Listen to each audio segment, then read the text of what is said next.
পশ্চিমবঙ্গের শিক্ষক, চাকরিপ্রার্থী ও নাগরিক সমাজ আবারও রাজপথে।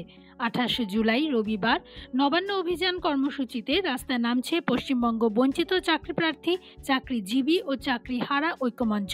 সমর্থনে এগিয়ে এসেছে সংগ্রামী যৌথ মঞ্চ এবং পশ্চিমবঙ্গ গণতান্ত্রিক নাগরিক মঞ্চ।